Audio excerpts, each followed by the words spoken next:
Hey everyone, welcome to my channel.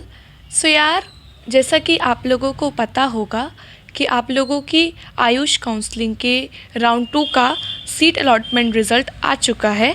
अभी आप लोगों की रिपोर्टिंग चल रही है राउंड 2 की, जो कि आप लोगों की 31 दिसंबर से लेके 9 जनवरी तक है। उसके बाद नेक्स्ट आप लोगों का होना है मॉप अप राउंड। तो आज की इस वीडियो में हम लोग मॉप अप राउंड को लेके सारे पॉइंट्स डिस्कस करने वाले हैं। जैसे आप लोगों की मॉप अप राउंड की डेट्स क्या हैं, जो कि आपको भी सामने स्क्रीन पे दिख रही हैं। फिर उसके बाद आप लोगों के मॉप अप राउंड की प्रोसेस क्या है, किस केस में आप लोगों को सिक्योरिटी मनी जो है वो ज़ब्त कर लिया जाता है, किस केसेस में आप लोग आगे के राउंड्स के लिए एलिजिबल नहीं होंगे, कौन कौन एलिजिबल है मॉप अप राउंड के लिए। तो ये सारे पॉइंट्स हम लोग इस वीडियो में डिस्कस करने वाले हैं। तो अगर आप लोग मॉप अप राउंड में पार्टिसिपेट करना चाहते हैं तो वीडियो को एंड तक ज़रूर से देखिएगा। और अगर आप लोगों को ये वीडियो अच्छी लगे सो प्लीज़ वीडियो को लाइक कीजिएगा, शेयर कीजिएगा और चैनल को सब्सक्राइब कीजिएगा आयुष काउंसलिंग से रिलेटेड सारे अपडेट्स को पाने के लिए। ठीक है, तो चलिए फिर वीडियो स्टार्ट करते हैं। तो सबसे पहले मॉप अप राउंड की डेट्स देख लेते हैं। तो आप लोगों की रजिस्ट्रेशन और चॉइस फिलिंग स्टार्ट हो रही है 13 जनवरी से लेके 16 जनवरी तक आप लोगों की रजिस्ट्रेशन और चॉइस फिलिंग चलने वाली है। उसके बाद फिर आप लोगों की चॉइस फिलिंग और लॉकिंग की लास्ट डेट 17 जनवरी है। देन उसके बाद फिर आप लोगों का मॉप अप राउंड का रिज़ल्ट 20 जनवरी को आएगा। और उसके बाद जिन भी कैंडिडेट्स को इसमें सीट अलॉट हो जाएगी तो उनको रिपोर्टिंग करना होगी कॉलेज में, वो आप लोगों की 21 जनवरी से लेके 30 जनवरी तक चलने वाली है। ठीक है, अब आप लोगों की मॉप अप राउंड की प्रोसेस क्या होती है। तो सिंपल जैसे आपकी प्रोसेस होती है वैसी ही है। सबसे पहले आप लोगों का रजिस्ट्रेशन होगा। जिन कैंडिडेट्स ने ऑलरेडी फर्स्ट राउंड या सेकेंड राउंड में रजिस्ट्रेशन कर दिया है उनको दोबारा रजिस्ट्रेशन नहीं करना है। ठीक है, फिर उसके बाद आप लोगों की चॉइस फिलिंग और लॉकिंग होगी। तो चॉइस फिलिंग सबको फ्रेश चॉइस फिलिंग करनी पड़ेगी, चाहे वो न्यू रजिस्टर्ड कैंडिडेट्स हों या पुराने रजिस्टर्ड कैंडिडेट्स हों। ठीक है, फिर उसके बाद आप लोगों की सीट अलॉटमेंट की प्रोसेस चलेगी। देन आप लोगों का इसका रिज़ल्ट आएगा, आप लोगों का सीट अलॉटमेंट का रिज़ल्ट आएगा।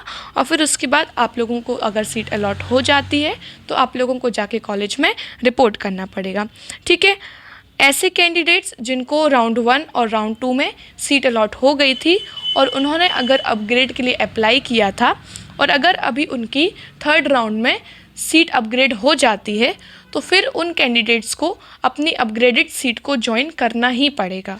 अगर ऐसे कैंडिडेट्स अपनी अपग्रेडेड सीट को ज्वाइन नहीं करते हैं तो उस केस में आप लोगों का जो सिक्योरिटी मनी है वो ज़ब्त कर लिया जाएगा। साथ ही साथ आप लोग आगे के किसी भी काउंसलिंग के लिए एलिजिबल नहीं होंगे, चाहे वो आप लोगों की सेंट्रल, स्टेट, यूटी किसी की भी काउंसलिंग हो। तो अगर अभी भी ऐसे कैंडिडेट्स हैं जिन्होंने कॉलेज में रिपोर्ट नहीं किया है और अगर वो लोग अपग्रेड का अप्लाई करने का सोच रहे हैं तो उनको इस बात का ध्यान रखना है कि अगर आप लोगों की सीट अपग्रेड हो जाती है तो फिर आप लोगों के पास उसको ज्वाइन करने के अलावा और कोई ऑप्शन नहीं है।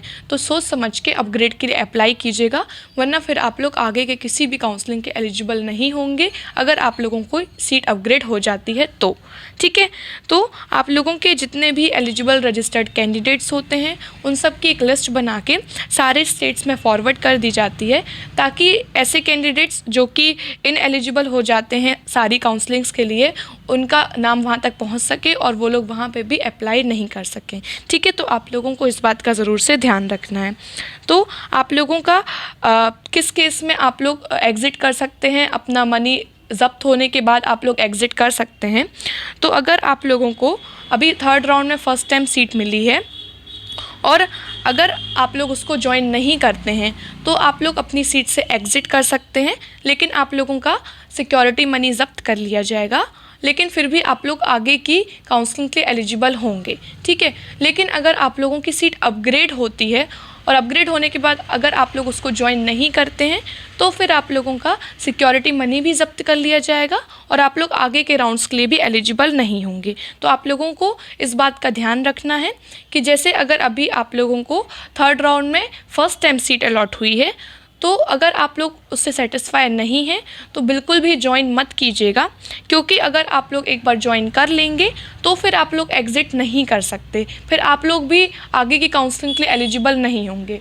लेकिन अगर आप लोगों ने ज्वाइन नहीं किया तो आप लोग एग्ज़िट ले सकते हैं, लेकिन आप लोगों का सिक्योरिटी मनी ज़ब्त कर लिया जाएगा। आप लोगों का जो इसका फर्स्ट राउंड होता है और सेकेंड राउंड होता है, इन दोनों ही राउंड्स में आप लोगों का फ्री एग्ज़िट का ऑप्शन होता है। मतलब अगर आप लोगों को सीट अलॉट हो जाती है और अगर आप लोग ज्वाइन नहीं करना चाहते तो आप लोग एग्ज़िट ले सकते हैं, आप लोगों का सिक्योरिटी मनी रिफ़ंड हो जाता है। लेकिन आप लोगों का मॉप अप राउंड में अगर आप लोगों को सीट अलॉट हो गई तो फिर आप लोग एग्ज़िट कर सकते हैं जब तक आप लोगों ने ज्वाइन नहीं किया, लेकिन आप लोगों का सिक्योरिटी मनी रिफ़ंड नहीं होगा। ठीक है, तो आप लोगों को इस बात का ध्यान रखना है। फिर उसके बाद आप लोगों का नेक्स्ट है कि कौन कौन इस काउंसलिंग के लिए एलिजिबल है। तो ऐसे कैंडिडेट्स जो अभी फ़र्स्ट टाइम इसमें रजिस्ट्रेशन कर रहे हैं वो कैंडिडेट्स मॉप अप राउंड के लिए एलिजिबल हैं। फिर ऐसे कैंडिडेट्स जिनको राउंड 1 और राउंड 2 में पार्टिसिपेट किया था लेकिन कोई भी सीट अलॉट नहीं हुई थी, तो ऐसे कैंडिडेट्स भी मॉप अप राउंड के लिए एलिजिबल हैं। फिर उसके बाद ऐसे कैंडिडेट्स जिन्होंने राउंड 1 या राउंड 2 में अपनी सीट जो अलॉट हुई थी उसमें अपग्रेड के लिए अप्लाई किया था, तो ऐसे कैंडिडेट्स भी मॉप अप राउंड के लिए एलिजिबल हैं। ठीक है, तो किस किस कंडीशन में आप लोगों का सिक्योरिटी मनी ज़ब्त कर लिया जाता है। तो अभी जैसे मैंने आप लोगों को बताया कि अगर आप लोगों को मॉप अप राउंड में सीट मिलती है, ठीक है, और अगर आप लोग ज्वाइन नहीं करते हैं तो आप लोगों का सिक्योरिटी मनी ज़ब्त कर लिया जाएगा। अगर अभी आप लोगों की मॉप अप राउंड में राउंड 1 या राउंड 2 की सीट अपग्रेड होती है और अगर आप लोग ज्वाइन नहीं करते हैं तो भी आप लोगों का सिक्योरिटी मनी ज़ब्त कर लिया जाएगा और आप लोग आगे के राउंड के लिए भी एलिजिबल नहीं होंगे।